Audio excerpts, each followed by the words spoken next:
1917, a great World War One movie. If you spend enough time with me, I will let you know repeatedly that World War Two is my favorite topic. I love history. There is nothing fascinating about history, and it is filled with violence and injustices. But World War One is also a very interesting topic. The movie 1917 is a story set in World War One. Two young men are put into a very tough situation. They are assigned a mission of delivering a message, and they have to cover a distance through the war to reach this destination. Ariel Reconnaissance has observed that the Imperial German army, which has pulled back from a sector of the Western Front in northern France, is not in retreat, but has made a strategic withdrawal to the new Hindenburg line, where they are waiting to overwhelm the British with artillery.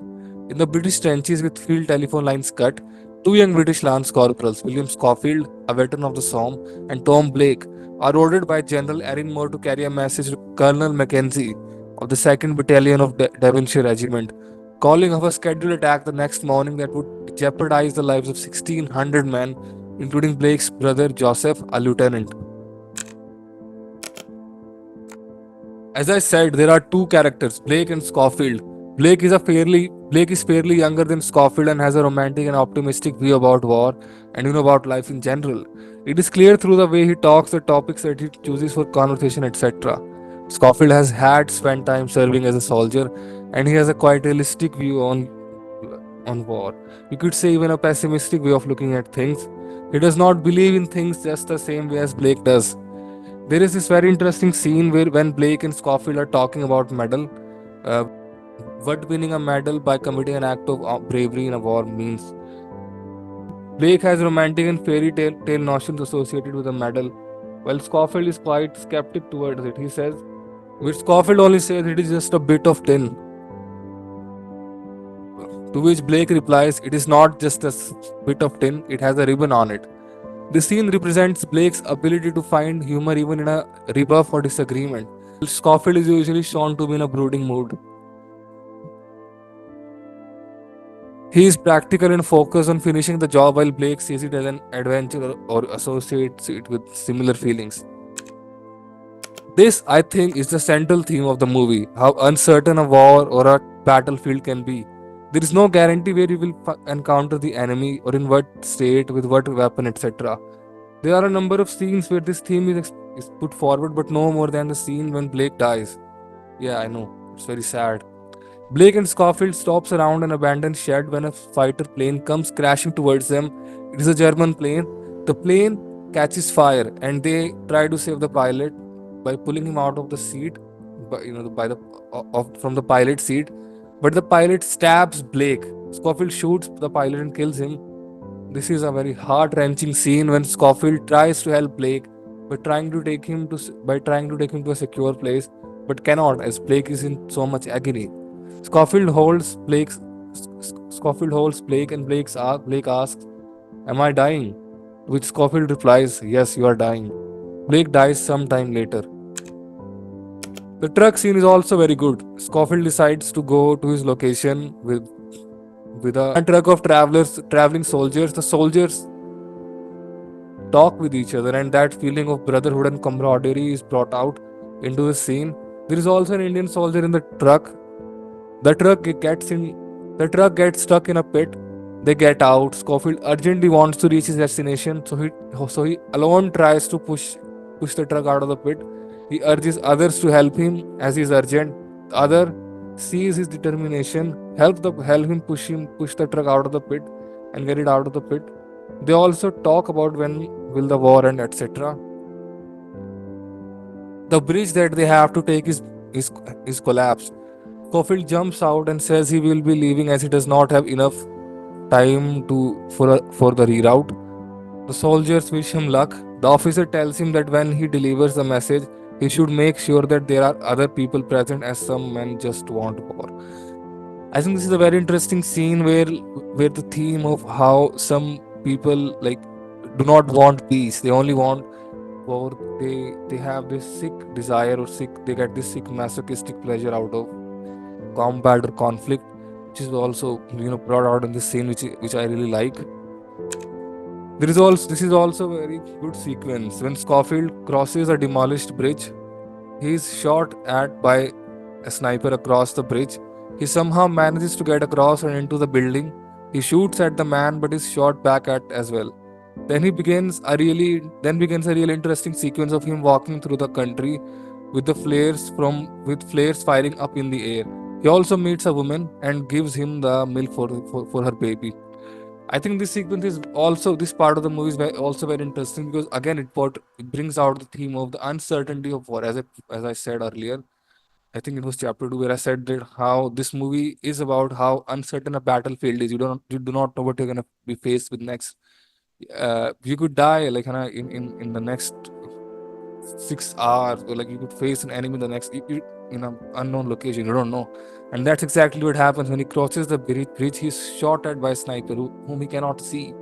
So he by manages to cross the bridge, enter into the house and kill him, but he's also shot at. So like that shows you the brutality of war, how uh, merciless or unforgiving a battlefield is.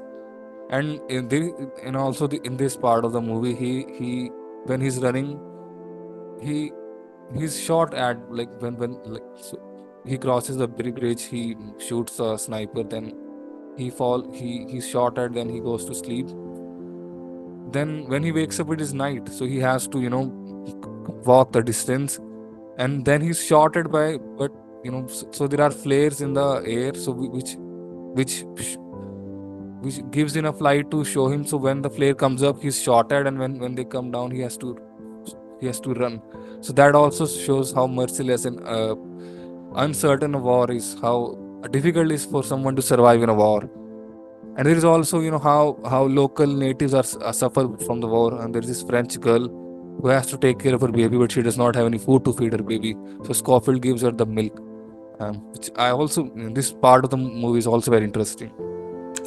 If you have watched this movie, you love this sequence. This is your favorite part of the movie, trust me. And the music by Thomas Newman, lift this scene to another level. Scofield is looking for Colonel Mackenzie, and another important point, while Scofield is looking, like walking through the trench, looking for asking officers for General Mackenzie, sorry, Colonel Mackenzie, he come across as an officer who is crying, like as soldiers are about to go into the war, he's into the battlefield charge, he's crying, which it shows what war does to some men. How mentally it breaks you down. So like that theme is also very well expressed in this one single moment in the movie. So an officer tells him that you know Colonel Mackenzie is a very long way ahead, and through the trenches. So Scofield decides to run through the open field to reach General Mackenzie's tent. A few important points to pay attention. The scene shows man's will to do the right thing, to complete his mission that is assigned. By completing his mission, he could save the lives of hundreds of soldiers. Another thing that you have to realize is that the charge, the charge begins as he runs across the field. So there is firing from the other side, and soldiers are shown to drop dead on the field. So he reaches the trench, so reaches the tent, and stops the second charge. The last scene is also amazing and gorgeous. The last scene shows the reality of war. The wounded soldiers are shown mourning and in pain. Then there is the conversation between Scofield and Blake's brother, Lieutenant Blake, whom Blake had mentioned earlier in the film. The conversation represents the loss of a faced by the conversation represents the loss of a loved one in a war faced by someone. Blake's brother manages to keep his composure, though he almost breaks down. Then Scofield walks away towards a tree. Camera work here is really good, as Scofield, as with Scofield showing Scofield's back. Scofield sits down and pulls out something from his pockets. These are pictures of his family. They have sent him photos with the caption, "Come back to us." Shows that such a man who was against the romanticism of war is a human being after all. All soldiers are humans. So, what I liked about the movie, the cinematography of this movie is like it is so engaging and so peaceful that you would love it. Like you would be absorbed in the movie. Uh, the camera work, again, that would be cinematography, is I think Roger Deakins even won an Oscar for this. Is very absorbing and very brilliant. This movie is appeared to be shot as as a single shot, without any cut, which basically, which symbolizes which symbolizes and accentuates the journey from one place to another, like how a single journey in a war, a single mission, rather than it being a whatever. And another thing that I like was Thomas Newman's music is amazing. Like you should. I listened to this album on Spotify on always. Brilliant music. One of my favorite tracks would be 1917. Come Back to Us is amazing. Then there is, I think, a bit of 10 is also good.